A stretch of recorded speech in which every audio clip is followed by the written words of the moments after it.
ಅಮ್ಮ ಒಂದು 5,000 ರೂಪಾಯಿ ಇದ್ರೆ ಕೊಡಮ್ಮ, ಬಟ್ಟೆ ತಗೋಬೇಕು. ಅದೇಮ್ಮ 5,000 ರೂಪಾಯಿ ಇದ್ರೆ ಕೊಡು, ಬಟ್ಟೆ ತಗೋಬೇಕು ಅಂದೆ. 5,000 ರೂಪಾಯಿ ಇದ್ರೆ ಕೊಡು, ಬಟ್ಟೆ ತಗೋಬೇಕು ಅಂದೆ. ಅಮ್ಮ ನಂಗ್ ಬಟ್ಟೆ ತಗೊಳಕ್ ದುಡ್ಡು ಕೊಡು ಅಂದೆ. ಸ್ವಲ್ಪ ಜೋರಾಗಿ ಮಾತಾಡೋ.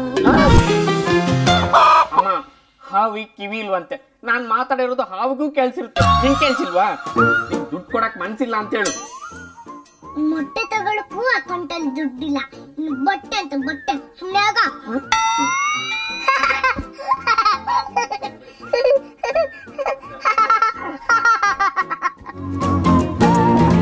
Hi mummy.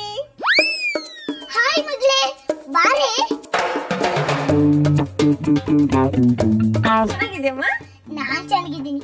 ಅದೇನು ಒಬ್ಳೆ ಬಂದಿದ್ಯಾ? ಅಳಿಯಂದ್ರೆ ಅಲ್ಲಿ? ಅಮ್ಮ ನಾನು ಬಂದಿದ್ದೀನಿ. ಅತ್ತೆ ಮನೆಯಿಂದ ಬರೀ ಮಗ್ಳು ಬಂದ್ರೆ ಚಾರ್ಜರ್ ಇಲ್ಲದೆ ಮೊಬೈಲ್ ಬಂದಂಗೆ ಕಣೆ. ಚಾರ್ಜರ್ ಹೊರಗಡೆ ನಿಂತಿದೆ. ಯಾಕಂತೆ? ಆರತಿ ಮಾಡಿ ಕರೆದ್ರೆ ಒಳಗ್ ಬರ್ತಾರೆ. ಓ ಹೌದಾ, ಸರಿ ಹಂಗಾದ್ರೆ ನಾನು ಮಂಗಳಾರತಿನೇ ಮಾಡ್ತೀನಿ. ನೀನ್ ಸುಮ್ನಿರು. ನಡಿಮ್ಮ ಆರತಿ ಮಾಡೋಣ.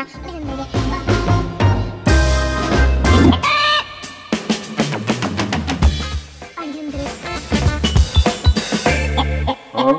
ಆರತಿ.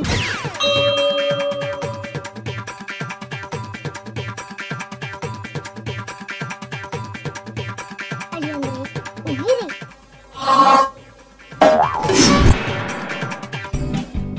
ಏನ್ ಕೊಬ್ಬ? ತಟ್ಟೆಗೆ ಹೋಗಿರಿ. ನಿಮ್ಮ ಅಣ್ಣನ ಮುಖನು ಸೀದೋಗಿರೋ ತಟ್ಟೆ ತರ ಇದೆ.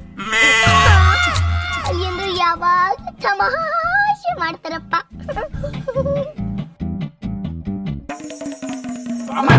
ನಿಂಗಿದು ತಮಾಷೆ ತರ ಕಾಣುತ್ತಾ? ಏ ಹೋಗ್ಲಿ ಬಿಡೋ, ನಮ್ಮಳ್ಳಿ ಅಂದ್ರೆ ತಾನೆ. ಬನ್ನಿ ಅಡಿ ಅಂದ್ರೆ ಒಳಗೆ. ನಾನು ಮನೆ ಒಳಗಡೆ ಬರ್ಬೇಕು ಅಂದ್ರೆ 10,000 ಅಕೌಂಟ್ಗೆ ಹಾಕ್ತೀನಿ. ಏನ್ ಬಾಲಿವುಡ್ ಹೀರೋ ಇವನು, ಅಂಬಾನಿ ಮದುವೆ ಊಟ ಪಡ್ಸಕ್ ಬಂದವನೆ, ಕಾಸು ಕೊಡ್ಬೇಕಂತೆ. ನನಗ್ ನಾನು ಹೀರೋನೆ, ದುಡ್ಡು ಹಾಕಿಲ್ಲ ಅಂದ್ರೆ ಒಯ್ತಾ ಇರ್ತೀನಿ. ನಿಮ್ ಮಗಳನ್ನ ನೀವು ಮನೇಲಿ ಇಟ್ಕೊಳ್ಳಿ. ನಿಮಗಿಲ್ದೇ ಇರೋ ದುಡ್ಡ ಒಂದ್ ನಿಮಿಷ ಇಟ್ಕೊಡೆ.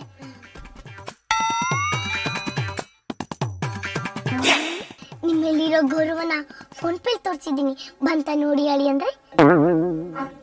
ಬಂತು. ಯಾಕೋಗ್ದೆ? ಅದು ಹೋದ ವಾರ ಮಟನ್ ತಿಂದಿದ್ದೆ, ಅದ್ರದ್ದು ಮಾಂಸ ಹಲ್ಲಲ್ಲಿ ಸಿಕ್ಕಾಕೊಂಡಿತ್ತು ನೋಡಿ.